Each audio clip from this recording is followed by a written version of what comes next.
নমস্কার, আমি অসীম। আপনাদের সবাইকে স্বাগতম আমাদের YouTube channel polity with Asim. Last 6টি ভিডিওর মধ্যে আমরা 66 নাম্বার কোয়েশ্চেন পর্যন্ত আমরা কভার করে নিয়েছি প্রিভিয়াস ইয়ার 2016-এর। আজকে আমরা 67 নাম্বার কোয়েশ্চেন থেকে শুরুয়াত করব এবং আপনাদের শুরু করার আগে একটি গুরুত্বপূর্ণ বিষয় আমি আপনাদেরকে বলতে চাই। যারা আমাদের ভিডিও দেখছেন তারা আপনারা যখনই এটা প্রিভিয়াস ইয়ার কোয়েশ্চেনগুলো করতে বসবেন, অ্যাটলিস্ট আপনারা এটা এনশিওর করবেন একটা পেপার আর প্যান নিয়ে বসার জন্য। বিকজ যে রিলেটিভ ইনফরমেশনগুলো যেগুলো আমি বলছি, এগুলো আপনারা একটা প্যান আর পেপারের থ্রুতে আপনারা লিখে রাখবেন, যেগুলো এক্স্যাক্টলি আপনাদের এক্সামের আগে অনেকটাই আপনাদেরকে হেল্প করবে। So let's begin with the question number 67. So 67 number question, it is mainly mentioned that the member of the French Senate are elected for কত বছরের জন্য ফ্রান্সের সিনেটের সদস্যরা নির্বাচিত হন। এক্ষেত্রে একেবারে সিম্পল আনসার যদি বলি, answer option number A is the right answer. But আমাদের অপশনের ডিটেলসে গিয়ে একটু আমাদের ভালোভাবে বুঝতে হবে।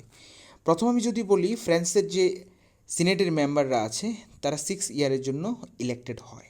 ওকে, then the most important thing is that the total number of senate, okay, total 348 member আছে আমাদের ফ্রান্সের সিনেটে। ওকে, তারা কত বছরের জন্য নির্বাচিত হয়? 6 ইয়ারের জন্য নির্বাচিত হয়।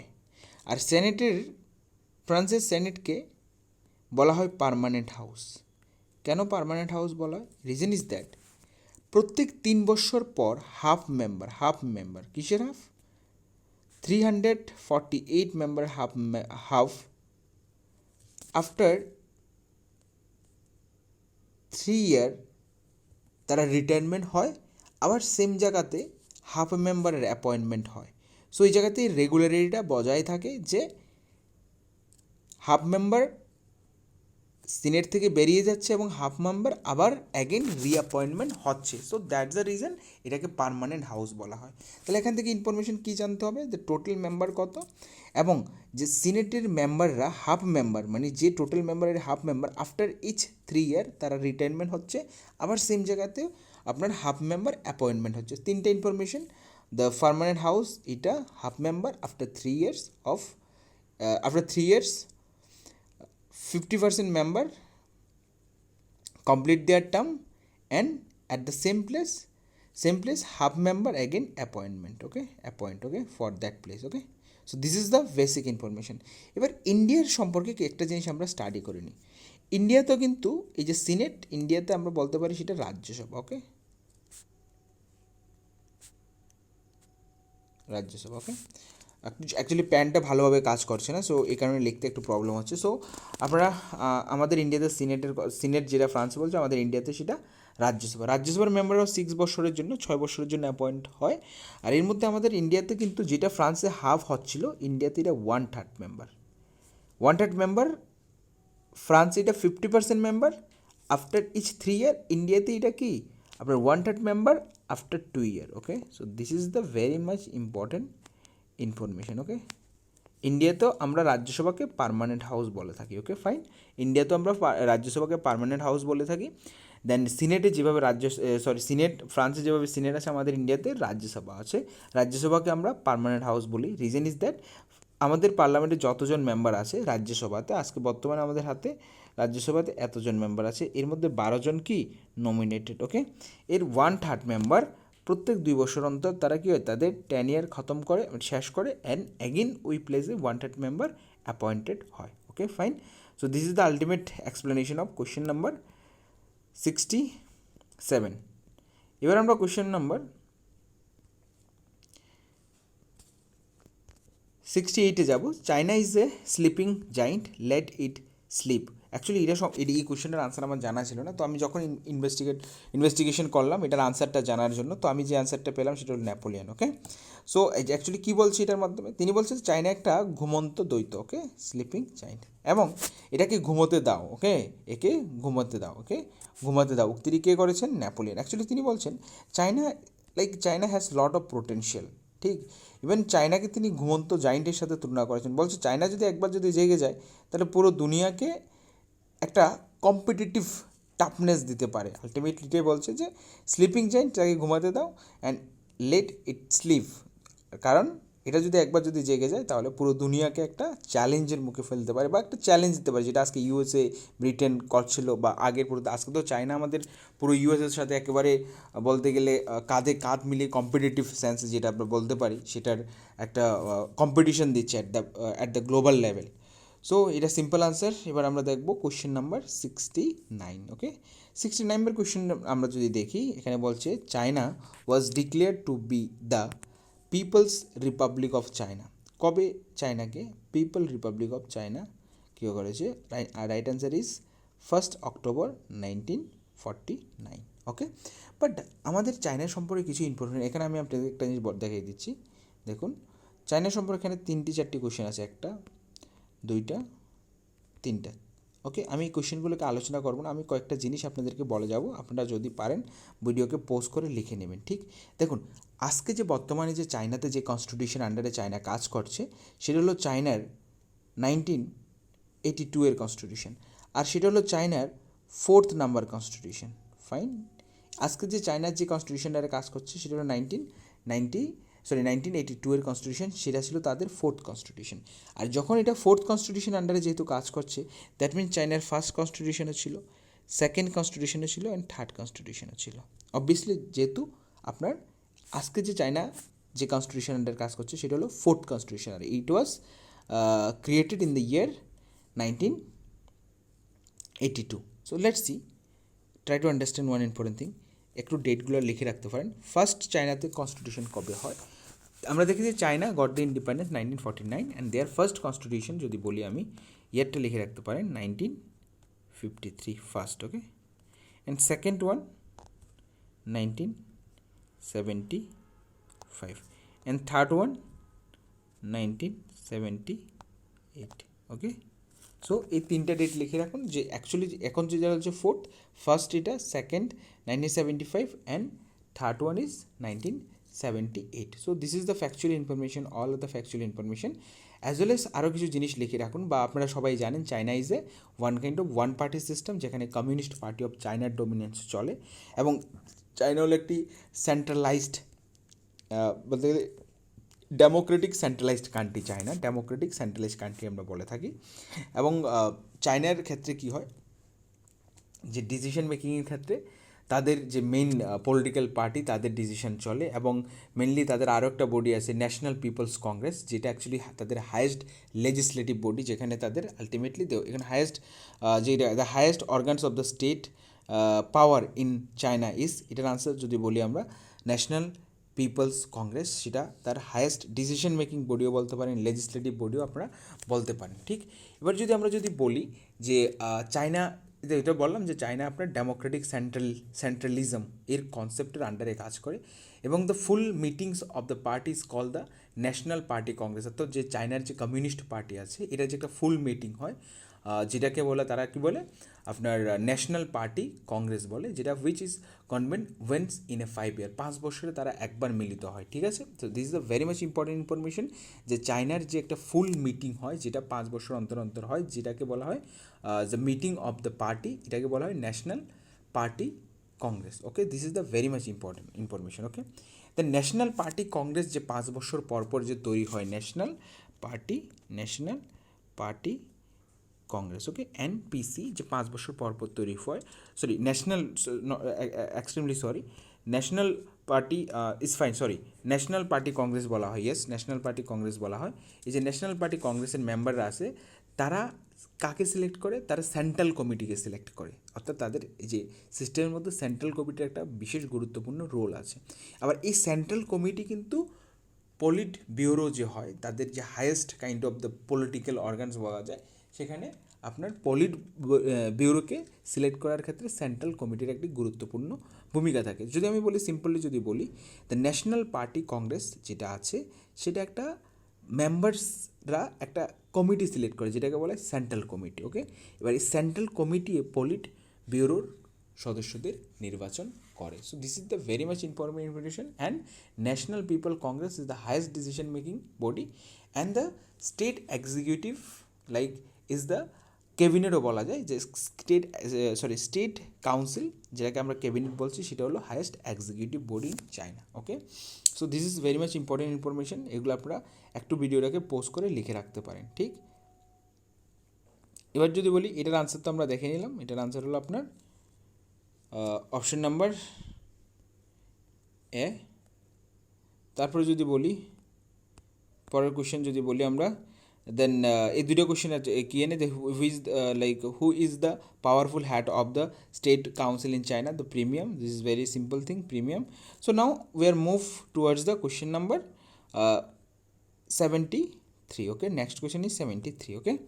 73 নম্বর কোশ্চেন কী বলছে দেখুন, 73 নম্বর কোশ্চেন বলছে first chair of international relation was established in 1919, okay, at the university of, এটা অ্যাকচুয়ালি কোন ইউনিভার্সিটি হয়েছিল, এটা ইউনিভার্সিটি অফ ওয়েলস হয়েছিল, ঠিক। এটাতে ফার্স্ট মিটিং হয়েছিল ইন্টারন্যাশনাল যে কি কমিউনিটি রিলেটিভ যে মিটিং হয়েছিল সেটা ওয়েলসে ফার্স্ট হয়েছিল, ওকে। সো এখান থেকে আপনি যদি ইনফরমেশন যদি বলি যে ফার্স্ট ওয়ার্ল্ড ওয়ার শেষ হওয়ার পরেই কিন্তু ফার্স্ট ইন্টারন্যাশনাল মিটিং হয়েছিল। ফার্স্ট ওয়ার্ল্ড ওয়ার কবে হয়েছে এটা আপনারা একটু জেনে রাখতে পারেন যে 1914 থেকে 1918 পর্যন্ত ফার্স্ট ওয়ার্ল্ড ওয়ার পিরিয়ড ছিল, যেখানে যে যাই ডিজাস্টার হলো যখন ফার্স্ট ওয়ার্ল্ড ওয়ার শেষ হলো তখন লাইক ওয়ার্ল্ড লিডাররা একসাথে হয়, আর এর মধ্যে সবচেয়ে ইম্পর্ট্যান্ট একজন লিডার ছিল উইড্রো উইলসন, যিনি তার লাইক 14 পয়েন্ট প্রিন্সিপালের মধ্যে বলেছিলেন। 14 পয়েন্ট প্রিন্সিপাল, এটা আমি কোনো একটা ভিডিওর মধ্যে এই চ্যানেলেরই বা এই ভিডিও সিরিজের মধ্যে বা প্রিভিয়াস ইয়ার কোয়েশ্চেন সিরিজের মধ্যে আমি বলেছি 14 পয়েন্ট প্রিন্সিপালের মধ্যে তিনি লিগ অফ নেশন সম্পর্কে বলেছেন, যেটা 1920-তে 10 জানুয়ারিতে তৈরি হয়েছে league of nation, okay. So this is the right answer is university of Wales, okay. So next question, who wrote the book System and Processes in the International Relation? So এটার যদি simple answer যদি বলি এটার answer হবে Kaplan, okay. So this is the right answer, Kaplan, okay. Kaplan is the right answer for this question number 74, okay. দেখুন Kaplan তো এখানে আমরা right answer, it is very much easy. এবার আরও একটা ইম্পর্টেন্ট বই লিখে রাখতে হবে যেটাকে আমরা বলি কি পলিটিক্স অ্যামং নেশন, যেটা লিখেছেন মর্গেনথাউ, ওকে। লিখে রাখতে হবে most important book in international relation, politics among nation. Actually he was the realist thinker, okay. Realism যে আমাদের লাইক পলিটিক্স অ্যামং নেশন, আমাদের পলিটিক্যাল সায়েন্সে যে প্রপার ইম্পর্টেন্ট দুইটা ডোমিনেন্ট থিওরি আছে, একটা হলো আপনার লিবারেলিজম উদারবাদ, বা আরেকটা হলো আপনার যেটাকে আমরা বলি যে রিয়েলিজম বাস্তববাদ, ঠিক। এই দুইটা যে ডোমিনেন্ট থিওরি আছে এর মধ্যে যে রিয়েলিজম আছে, রিয়েলিজমের one of the prominent thinker হলো আপনার হ্যান্স মর্গানথাউ। এই হ্যান্স মর্গানথাউ এই বইটা লিখেছেন 1948, ওকে। 1948 বইটা লিখেছেন। এই বইটার মধ্যে তিনি এক্স্যাক্টলি রিয়েলিজমের পার্সপেক্টিভ কী হওয়া দরকার দিয়েছেন, এবং তিনি রিয়েলিজমের না 6 প্রিন্সিপালের কথা বলেছেন। তিনি 6 প্রিন্সিপাল অফ মর্গানথাউ যেটাকে আমরা বলে থাকি 6 প্রিন্সিপাল। দেখুন 6 principal is not required to remember, 6টা প্রিন্সিপাল আপনার মনে রাখার দরকার নেই, বাট আসতে পারে ইন্টারন্যাশনাল রিলেশনের রিয়েলিজম পার্সপেক্টিভে কে 6 প্রিন্সিপালস দিয়েছেন। So Morgenthau will be the right answer, and politics among nation it is one of the important book যেটা রিয়েলিজমের ফিল্ডে অনেকটা কন্ট্রিবিউশন করেছেন। এবং আরেকটা ইম্পর্টেন্ট হলো এটার বই এবং টাইম পিরিয়ড, সরি বুকটার time period. This are the information is enough for the question number 74. Now we will move towards the question number 75. So this question require to explain lot of important like aspects, okay. So question is that who is regarded as the father of non-alignment movement? So the simple answer is that extremely sorry, simple answer is that Jawaharlal Nehru, okay. Jawaharlal Nehru was the like father of non-alignment movement. So first try to understand the meaning of non-alignment movement. So we know that after the Second World War, দ্বিতীয় বিশ্বযুদ্ধের পরে পুরো দুনিয়া দুইটি ভাগে ভাগ হয়ে যায়, যেটাকে আমরা বলে থাকি কোল্ড ওয়ারের পিরিয়ড, যেটাকে আমরা কোল্ড ওয়ার বলে থাকি, ওকে ফাইন। সো এই কোল্ড ওয়ারের সময় দুনিয়া দুইটা ভাগে ভাগ ছিল। এক সাইডে ছিল কি ইউএসএ, যেটা ক্যাপিটালিস্ট ইকোনমিকে ফলো করে, আরেকটা ছিল ইউএসএসআর, যেটা সোশ্যালিজমের উপর তারা মেনলি বিলিভ করে। এই দুইটা আইডিওলজিতে দুনিয়া যখন ভাগ হয়ে গেল আপনার সেকেন্ড ওয়ার্ল্ড ওয়ারের পরে, তো বিশেষত যে কান্ট্রিগুলো ওই সময় রিসেন্টলি ইন্ডিপেন্ডেন্ট পেয়েছিল ওই সময়টার মধ্যে, সো তারা যখন তাদের কাছে এই অপশানটা এলো যে অ্যাকচুয়ালি আমরা কি ইউএসএর সাথে যুক্ত হবো নাকি আমরা ইউএসএসআরের সাথে যুক্ত হব, তখন অনেকগুলো কান্ট্রি এটা চুজ করেছিল যে অ্যাকচুয়ালি আমরা সবেমাত্র ফ্রিডম অর্জন করেছি from the colonial, that means from the British rule, okay, or like any other that time. ওই সময় অনেকগুলো আপনার কলোনিয়াল শক্তি ছিল, বাট এর মধ্যে সবচেয়ে প্রমিনেন্ট যেটা ছিল সেটা ছিল ব্রিটেন। সো এই যে সবেমাত্র সদ্য স্বাধীন হওয়া রাষ্ট্রগুলোর সামনে একটা বিশাল বড় একটা কোশ্চেন এসে পড়ে, অ্যাকচুয়ালি তারা কার সাথে যুক্ত হবে, okay. So that was the big question for all of them, okay.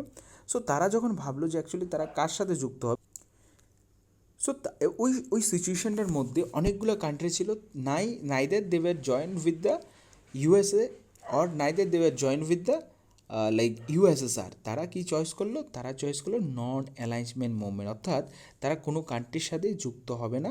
That means they were setting independently, অর্থাৎ তারা ইন্ডিপেন্ডেন্টলি থাকবে। আর এর মধ্যে যে মেইন ইনিশিয়েটিভটা নেওয়া হয়েছিল, এর মধ্যে one of the greatest contributor আসলো আপনার জওহরলাল নেহরু, ওকে।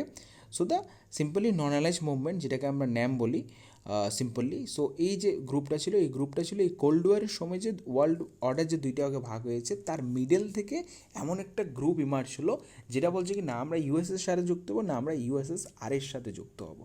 সো এখানে one of the greatest leader is Jawaharlal Nehru, but he was not the only leader, okay. এখানে আরও অনেকগুলো মেনলি 5জন মেইন লিডার ছিল এই নন অ্যালাইজমেন্ট মুভমেন্টের। আমি 5জনের নাম লিখে দিচ্ছি এবং এক্স্যাক্টলি কে কোন কান্ট্রি থেকে এটাও লিখে দিচ্ছি, আপনারা প্লিজ লিখে নেবেন, হয়তোবা ভিডিওটা একটু পোস্ট করে এগুলো দেখে নেবেন, ঠিক। দেখুন, জওহরলাল নেহরু একজন ইম্পর্টেন্ট ফিগার হয়ে গেল। এর বাইরে এই যে নন অ্যালাইজমেন্ট মুভমেন্ট তৈরি করার ক্ষেত্রে অন্য আরও 4জন মেইন লিডার ছিল, তাদের মধ্যে একজন হলো জোসেফ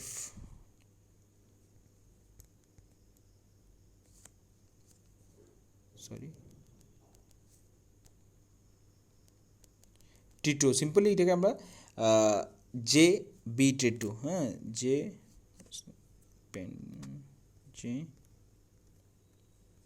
বি টিটো বলে, হ্যাঁ। তিনি কোথার ছিল? তিনি ইউগোস্লাভিয়ার ছিল, ঠিক।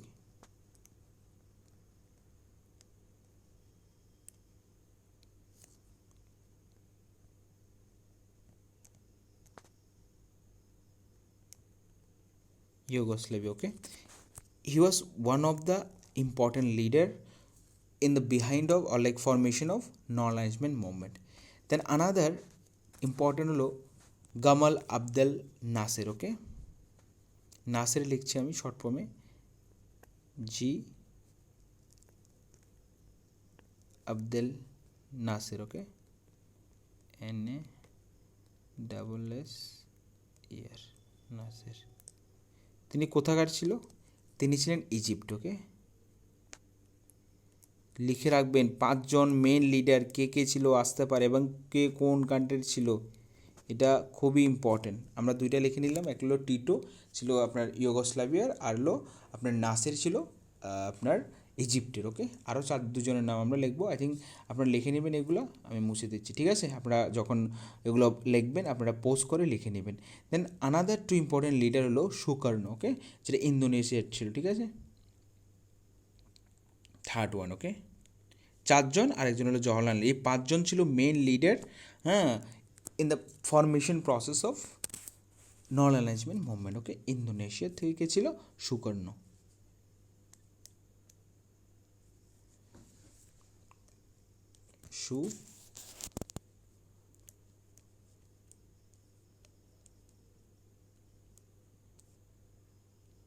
সুকর্ণ, ওকে। সুকর্ণকে যদি বলি, সুকর্ণ ছিল কোন কান্ট্রির? ইন্দোনেশিয়ার, ওকে।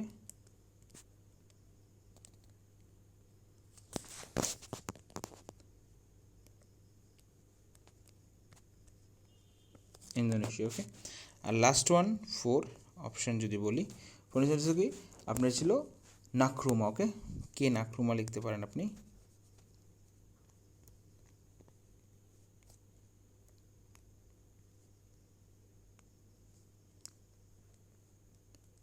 MAH নাক্রুমা, ওকে। এই ছিল। আর নাক্রুমা কোথায় ছিল? নাক্রুমা ছিল ঘানার।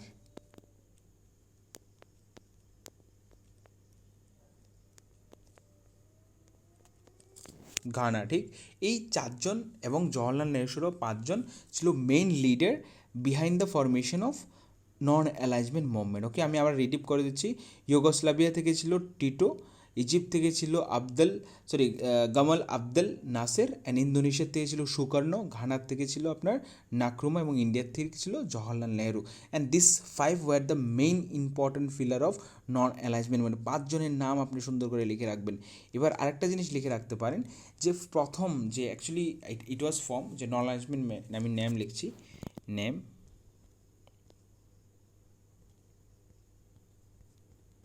ওকে, নেম এক্স্যাক্টলি এটার ফার্স্ট মিটিং যদি বলি, যেটা হয়েছিল আপনার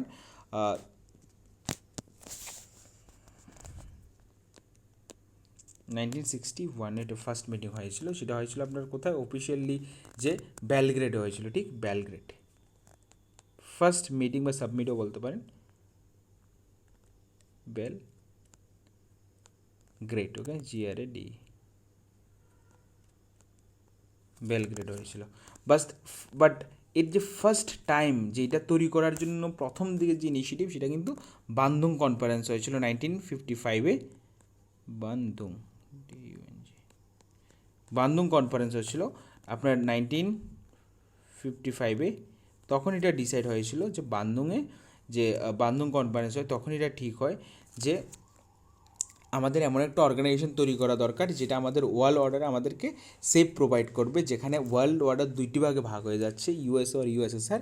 সেখানে আমাদের মতন যারা নতুন ইন্ডিপেন্ডেন্ট কান্ট্রিগুলোকে একটা নতুন একটা পথ দেখাবে। সো আলটিমেটলি এততেই এটার কথা হয়, এবং এটা 1961-এ আলটিমেটলি এটার ফরমেশন করা হয়। এবং এই যে ন্যামের টোটাল 10টা প্রিন্সিপাল আছে, ঠিক, ন্যামের টোটাল কয়টা প্রিন্সিপাল আছে, 10টা প্রিন্সিপাল আছে, আপনারা একটু মনে রাখবেন, 10টা principal. Okay, fine. So I think this kind of information is enough for this question. Now we will move towards the question number 76. Okay, the term superpowers in international politics had emerged, অর্থাৎ আন্তর্জাতিক রাজনীতিতে মহাশক্তির রাষ্ট্রের উত্থান হয়েছিল কবে? ওকে, হয়েছিল কবে? So mainly simple answer is the option আছে first, before First World War, after Second World War, after First World War, and none of the answer is after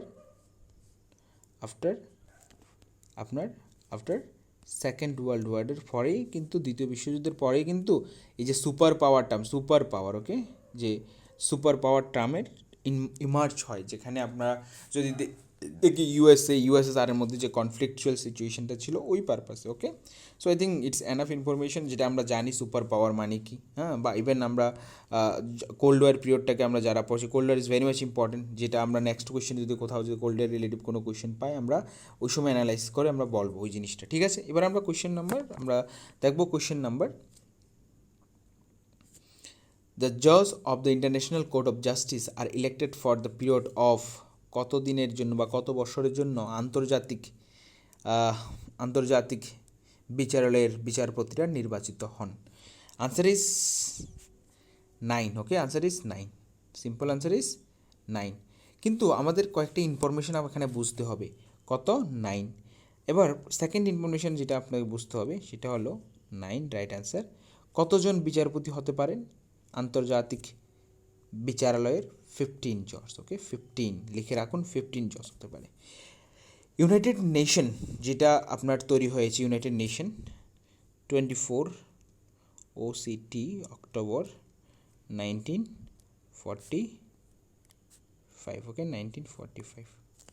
যে 1945-এ যে আমাদের ইউনাইটেড নেশন তৈরি হয়েছে, এই ইউনাইটেড নেশন যে সময় তৈরি হয়েছিল বা যেদিন প্রথম সাইন করা হয়েছিল, ওই সময় আপনার 51 মেম্বার ছিল। আজকে ইউনাইটেড নেশনের UNO এর মেম্বার 193। আরেকটা ইম্পর্টেন্ট কোয়েশ্চেন বা একটা ইম্পর্টেন্ট ইনফরমেশন আমি আপনাদেরকে দিতে ভুলে গেছি, যে ইউনাইটেড নেশন আজকের সময় সবচেয়ে বড়, যার সবচেয়ে বেশি মেম্বার আছে সেটা হলো ইউনাইটেড নেশন। বাট এই দুনিয়ার সবচেয়ে সেকেন্ড লার্জেস্ট অর্গানাইজেশন কোনটা? নেম। ওকে, নেম, কারণ নেমের আজ বর্তমানে 120টা কান্ট্রি এর মেম্বার আছে। ওকে, একটু আগে যে আমরা নেম পড়লাম, এই নেমের, ওকে, নেম হলো second largest organization after United Nations because it has the 120 member and otherwise মানে একে ছাড়া অন্য কোনো এমন কোনো মেম্বার নেই, সেকেন্ড কোনো অর্গানাইজেশন নেই যার এতজন member after united nation. So united নেশনের মেম্বার কত total 193 at present time, and after the United Nation NAM has the highest member, okay, member countries, okay, it is another important information I was এটা আমি miss করেছিলাম in the earlier question. So and United nation যদি বলি, United nation এত সালে establish করা হয় এবং ইউনাইটেড নেশনের টোটাল কয়টা অর্গানস আছে, 6 অর্গানস আছে। কি অর্গানসগুলোর নাম কি? জেনারেল অ্যাসেম্বলি, সিকিউরিটি কাউন্সিল, দেন আর কি আছে, economic and social council, international court of justice, secretariat, and another one is trusteeship. Okay, so trusteeship সম্পর্কে কোশ্চেন আসতে পারে যে ইউনাইটেড নেশনের 6টা অর্গানসের মধ্যে কোন অর্গানটি বর্তমানে এফেক্টিভ নেই বা অ্যাক্টিভ নেই, সেটা হলো ট্রাস্টিশিপ। কারণ ট্রাস্টিশিপের যে উদ্দেশ্য ছিল সেই উদ্দেশ্য ফুলফিল হয়ে গেছে। Okay, so this is the ultimately question. So আমি এখানে এই কোয়েশ্চেনের থেকে আমি এই জিনিসগুলো ইনফরমেশন 9 and 15 জস হতে পারে, ঠিক। This is the important information. Now we will move forward. Question number, who first used the term cold war?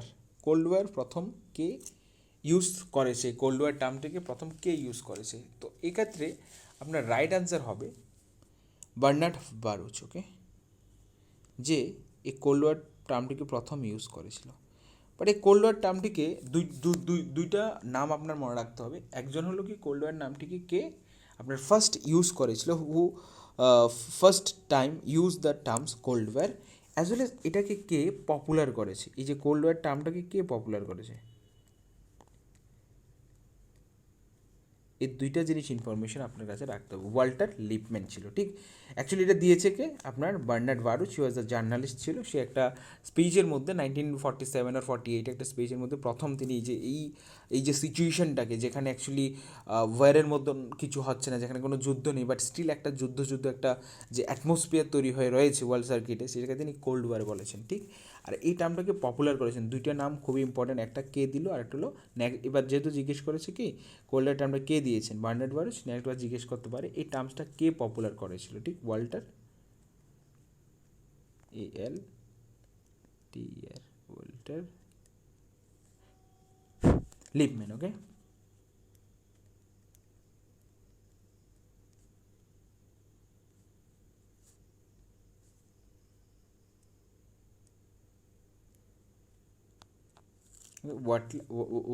Walter Lippmann এই টার্মটাকে পপুলার করেছে। ওকে, আর দিয়েছে কে Bernard Baruch. I think this enough information.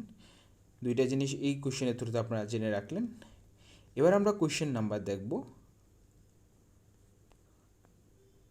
Question number 79 number question কি বলছে, in which year was the Truman doctrine announce? Truman doctrine কবে announce করা হয়েছে? এটা রাইট আনসার যদি বলি, এটা রাইট আনসার। দেখুন, আপনারা যখনই কোনো জিনিস পড়বেন শুধু ইয়ারটা জানলে হবে না, ইয়ারের পাশাপাশি ডেট যদি পারেন, date even as well as মান্থটা হলে অ্যাটলিস্ট আপনারা মনে রাখার ট্রাই করবেন। এক্ষেত্রে আমি যদি বলি দ্য ট্রুম্যান ডক্ট্রিন যদি বলি, এটা এসেছে আপনার মার্চে। ওকে, মার্চ 1947 এটা এসেছে। অ্যাকচুয়ালি ট্রুম্যান ডক্ট্রিন এটা কী ছিল একটু যদি আমি বলি, is a one kind of the counter plan actually ইউএসএসআরের যে এক্সটেনশন পলিসি, যেটা তাদের সমাজবাদকে প্রতিষ্ঠিত করার জন্য। তো এই যে ট্রুম্যান ডক্ট্রিন, এটার থ্রুতে যে এটা one kind of opportunity for the other country, যারা আমাদের সাথে যুক্ত হবে, আমাদের ইকোনমিক সাপোর্ট বলি এবং অল আদার সাপোর্ট আমরা এই অ্যাক্টের থ্রুতে আমরা প্রোভাইড করব, যেটাকে ট্রুম্যান ডক্ট্রিন বলা হচ্ছে। যেটা ইউরোপের কান্ট্রিগুলো যারা লাইক ক্যাপিটালিজম প্রসেসের উপর বিলিভ করবে, যারা এই যে কোল্ড ওয়ারের সময় যে দুইটা ভাগে যে ওয়ার্ল্ড অর্ডার বিভাজিত ছিল, এর মধ্যে যারা আপনার ইউএসের সাথে যুক্ত হবে, তাদেরকে কী দেওয়া হবে, ইকোনমিক এইডস দেওয়া হবে and many others facilities also provide করা হবে। এই পারপাসে এই যে ট্রুম্যান ডক্ট্রিনটা তৈরি করা হয়েছিল। Okay, Truman doctrine, fine.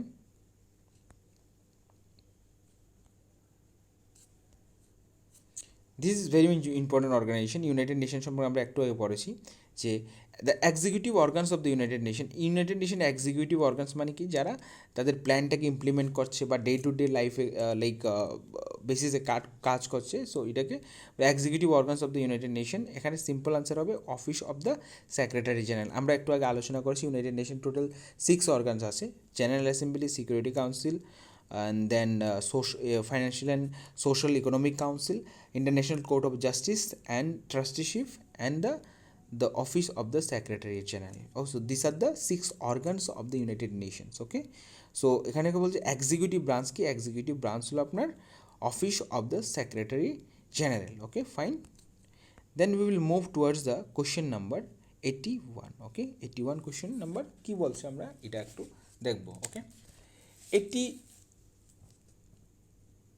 81 নম্বর কোয়েশ্চেন বলছে international politics like all other politics is a struggle for power. দেখুন পাওয়ার পলিটিক্সের কথা বলছে এখানে।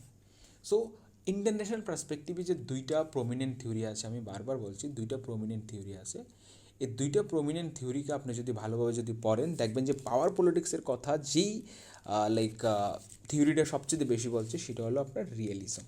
ওকে রিয়েলিজম হামেশা এটার উপর রিলাই করছে বা আপনার এটার উপর সবচেয়ে বেশি জোর দিচ্ছে যে power politics is very important. And then realism বলছে যে international relation is a anarchy, অর্থাৎ অরাজকতা। এখানে কোনো সুপ্রিম অথরিটি নেই যেটা এই সবগুলোকে ম্যানেজ করবে, কন্ট্রোল করবে। অ্যাজ ওয়েল এস যদি বলি রিয়েলিজম বলে যে ইন্টারন্যাশনাল রিলেশন তিনটা জিনিসের দ্বারাই প্রভাবিত হয়। একটা কি, একটা হলো স্টেটিজম, আমি লিখে দিচ্ছি তিনটা principal, core principal of realism. Okay statism, self help,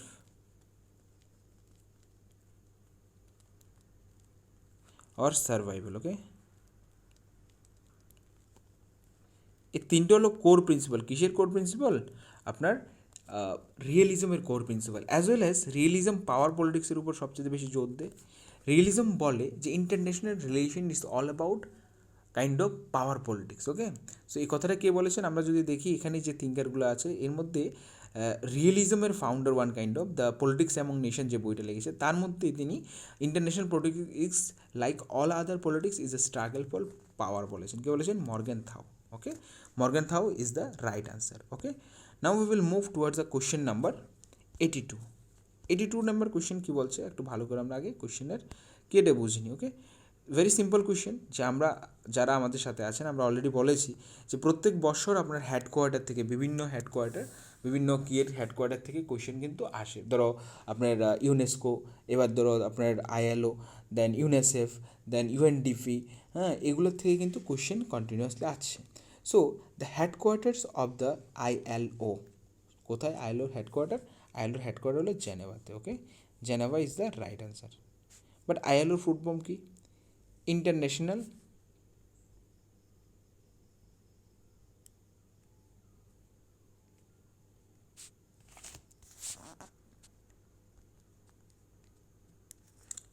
labour organization. Okay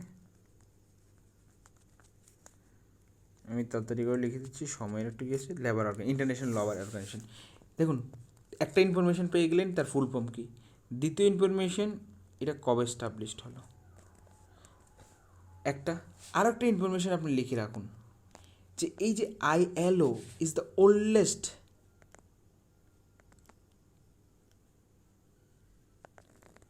oldest specialized organ of United Nation, অর্থাৎ এই আইএলও ইউনাইটেড নেশনের সবচেয়ে পুরানো একটি অর্গানাইজেশন। বিকজ আইএলও কিন্তু স্টাবলিশড করা হয়েছিল আপনার during the kind of league of nation যে সময় ছিল ফার্স্ট ওয়ার্ল্ড ওয়ারের পরে, ওই সময়টার মধ্যে কিন্তু ওই সময়টার একটু আগে, but actually it was work under the league of nation. যতদিন পর্যন্ত লিগ অফ নেশন ছিল ততদিন। বাট এরপরে এই আইএলওকে কিসের আন্ডারে আনা হলো? ইউনাইটেড নেশন অর্গানাইজেশনের আন্ডারে আনা হলো। ঠিক তাই এই ইউনাইটেড নেশন অর্গানাইজেশনের সবচেয়ে ওল্ডেস্ট অর্গানাইজেশন বলা হয় আইএলওকে। আইএলও কবে তৈরি হলো? আইএলও 1919 তৈরি হলো। ঠিক আর হেডকোয়ার্টার কোথায়? Answer is Geneva. Okay fine, very good. So then আমরা কোশ্চেন নাম্বার মুভ করবো এবার। Question number 83। সো 83 কোয়েশ্চেন কী বলছে আগে দিয়ে একটু ভালো করে বুঝে নিই।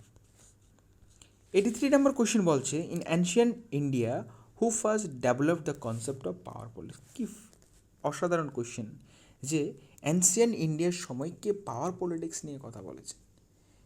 আর আমরা যদি বলি, আমরা যদি ভালোভাবে যদি আমরা যারা পলিটিক্যাল সায়েন্স স্টুডেন্ট, যারা অ্যাকচুয়ালি পরে অনেকগুলো জিনিস সম্পর্কে একটু বেসিক আইডিয়া যদি থাকে, আপনারা দেখবেন যে কৌটিল্য এখানে রাইট অ্যান্সার হবে। রিজন ইজ দ্যাট যে অ্যানসিয়ান্ট টাইমে যদি কেউ যদি পাওয়ার পলিটিক্সের উপরে সবচেয়ে বেশি জোর করা হয় এবং স্টেটের রোল কী হবে, as well as the state কীভাবে তার পড়োশি বলতে তার নাইবারদের সাথে রিলেশন মেনটেন করবে, একটা রিয়েলিস্টিক পার্সপেক্টিভ যে দিল সেটা ছিল কৌটিল্য। ওকে, সো কৌটিল্যর যদি বলি Arthashastra is one of the book. অর্থশাস্ত্রের টোটাল 15 পার্টস।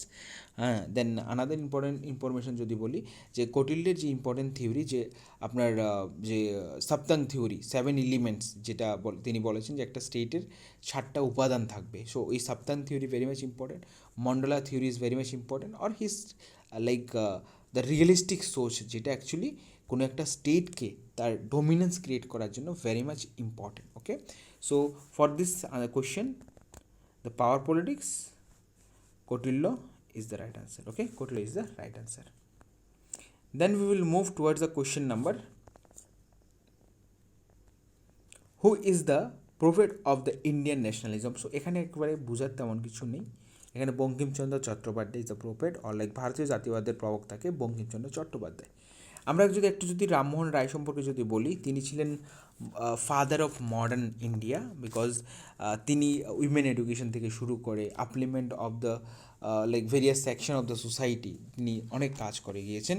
এবার দেখুন, এই ন্যাশনালিজম আইডিয়াটা, রবীন্দ্রনাথের ন্যাশনালিজম আইডিয়াটা একটু স্লাইটলি অন্যরার থেকে ভিন্ন।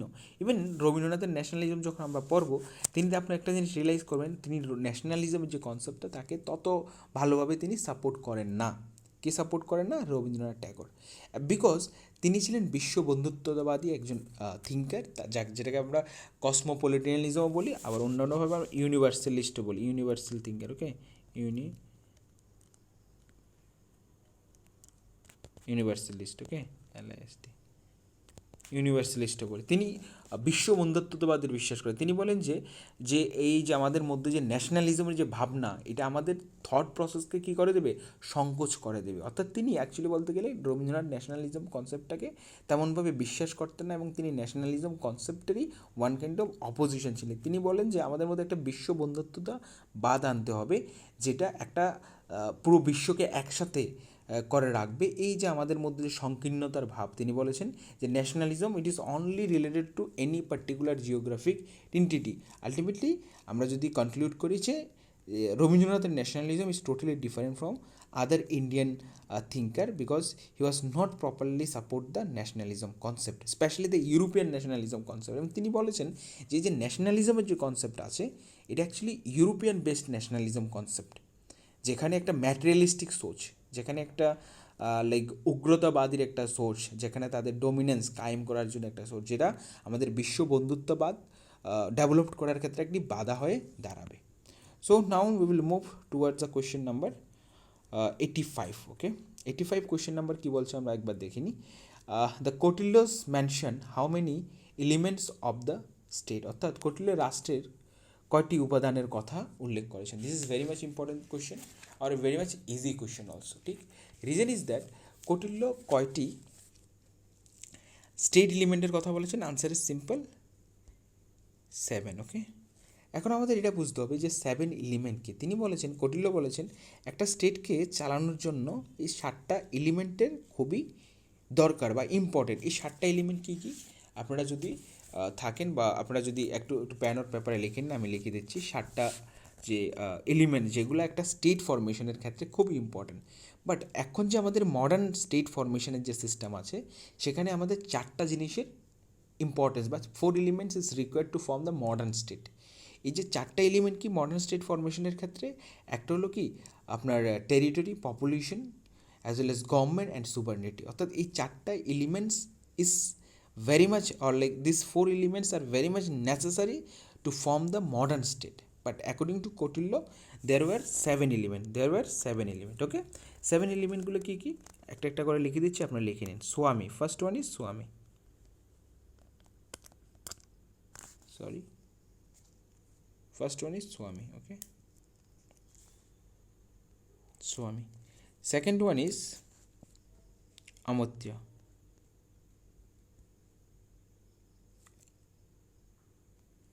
TY। ওকে, অমর্ত্য লিখলেন, স্বামী অমর্ত্য। দেন থার্ড ওয়ান জনপদ, জনপদা। ওকে, জনপদা। তিনটে হয়ে গেল। অ্যাকচুয়ালি আমার প্যানটা ডিস্টার্ব করছে, তাই একটু লিখতে অনেকটা প্রবলেম হচ্ছে। আমি এখন হাত দিয়ে লিখছি। জনপদা মিনস হলো টেরিটরি। ওকে, দেন দুর্গ, fort. Okay, third one is দুর্গ,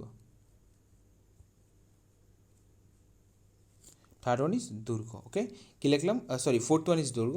স্বামী, অমর্ত্য, জনপদা, দুর্গ, এই চারটা মেন। তারপর আর তিনটে আমি লিখে দিচ্ছি। কোষা, ফিফথ ওয়ান ইজ কোষা। কোষা মিনস হলো treasury, that means wealth. Okay,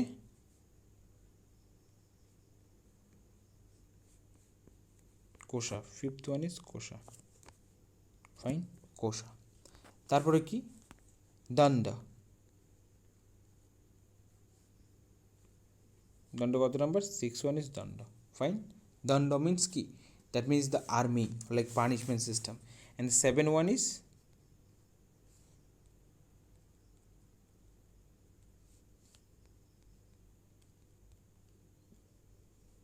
Mitra. Okay, so this is the 7 elements of state according to Kautilya: স্বামী, অমর্ত্য, জনপদা, দুর্গ, কোষ, দণ্ড অ্যান্ড মিত্র। ওকে, সো এই 7-8টা এলিমেন্ট খুবই ইম্পর্টেন্ট, যেগুলো কৌটিল্য বলেছেন। আপনারা এগুলোকে ক্রনোলজিক্যাল ওয়েতে মনে রাখবেন, ঠিক।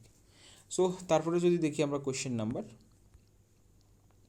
একেবারে সিম্পল কোয়েশ্চেন, এখানে আলোচনার করার কিছুই নেই এই কোয়েশ্চেনটার মধ্যে। আপনারা যদি দেখেন, who was the architect of modern India? Obviously Rammohan, Raja Rammohan Roy. Simple answer, আমি এটা আলোচনা করবো না, ঠিক আছে।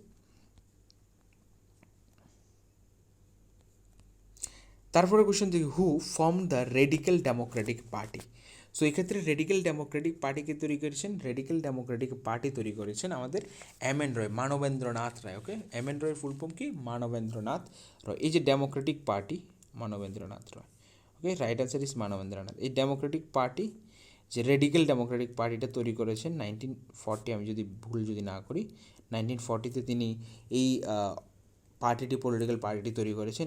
MN. Roy one kind of dynamic figure ছিল, যিনি ইনিশিয়াল টাইমে কমিউনিস্ট পার্টি অফ ইন্ডিয়া যে এস্টাবলিশ করার ক্ষেত্রে একটা কন্ট্রিবিউশন তার রয়েছে।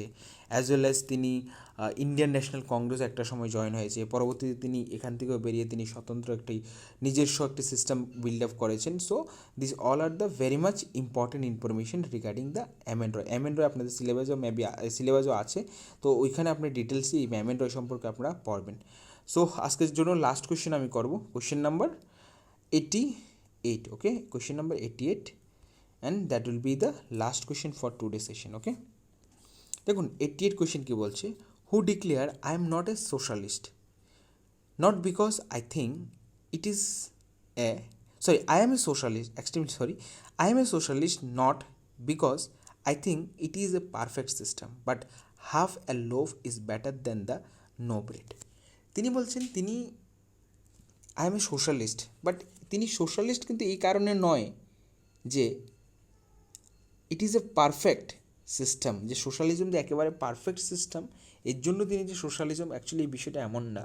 তিনি বলেছেন আমি socialism because that socialism also there have lot of kind of bad thing. সোশ্যালিজমে অনেকগুলো খারাপ দিক রয়েছে, কিন্তু সোশ্যালিজমের অল্টারনেটিভ যে থিওরিগুলো আছে এগুলো সোশ্যালিজম থেকেও আরও খারাপ। তিনি বলেছেন I think it is a perfect system, sorry not because I think it is I think it is a perfect system but half a loaf is better than a no bread. Okay, I am a socialist not because I think it is a perfect system. তিনি বলছেন যে আমি socialist তো ঠিক আছে, but আমি এই কারণে সোশ্যালিস্ট না যে socialism is a perfect system but half loaf is better than the no bread. So এই কথাটা কে বলেছেন? স্বামী বিবেকানন্দ বলেছেন। অ্যাকচুয়ালি তিনি সোশ্যালিজমকেও তিনি ক্রিটিসাইজ করেছেন, তিনি ক্যাপিটালিজমকে তো ক্রিটিসাইজ করেইছেন, তিনি বলছেন ক্যাপিটালিজমের মধ্যে আরও এমন অনেকগুলো খারাপ দিক আছে যেগুলো মানুষকে আরও কী করবে, তাদের মোরাল ডেভেলপমেন্টের ক্ষেত্রে, তাদের ওভারঅল ডেভেলপমেন্টের ক্ষেত্রে অতটা হেল্প করবে না, because the capitalist is one kind of the materialistic thing, materialistic aspects.